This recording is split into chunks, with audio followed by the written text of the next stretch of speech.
วันผู้ดำเนินรายการในการแห่ต้นสามัคคีวันนี้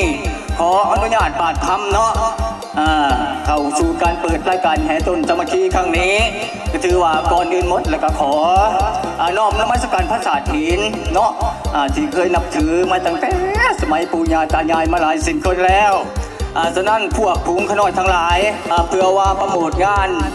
พระป่าสามัคคีที่จะมาถึงในครั้งวันที่7 เดือนเมษาพี่น้องเนาะเพราะฉะนั้นพื้นที่ทางต้นสามัคคีย้อนว่ามีสปอนเซอร์ใหญ่ผู้ที่หนึ่งก็คือทั้งเฮียวันดีหรือว่าเจตาดำเนาะเพิ่นเป็นสปอนเซอร์ใหญ่ก็มี1 ต้นเนาะประกอบส่วนที่2ก็คือทานเฮียภูเขาเจคุณวิไลเนาะและผู้ที่3ก็คือเยี่ยมจาดและเจรุนดวงมณีวงศ์เนาะอันก็เป็นสปอนเซอร์ใหญ่เป็นเจใหญ่และผู้ที่4ก็มีอีกเนาะคือท่านเกตเกลหรือว่าท่านเจมุกดา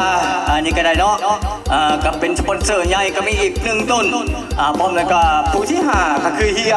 บุญอุ้มเนาะจะเป็นอุ้มพกครัวก็มีอีก1 ต้นตัวจนในการ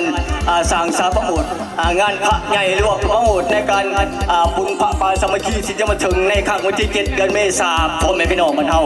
ณโอกาสนี้ข้าพเจ้าเนาะขอเปิดรายการแห่ต้นสามัคคีเข้าสู่วันถล่มในเวกนับแต่ปีดันที่นี้เป็นต้นไปขอเสียงสวดพี่น้องไซโยเจ้าขอเชิญทุกภาคส่วนที่ร่วมงานในวันนี้เนาะ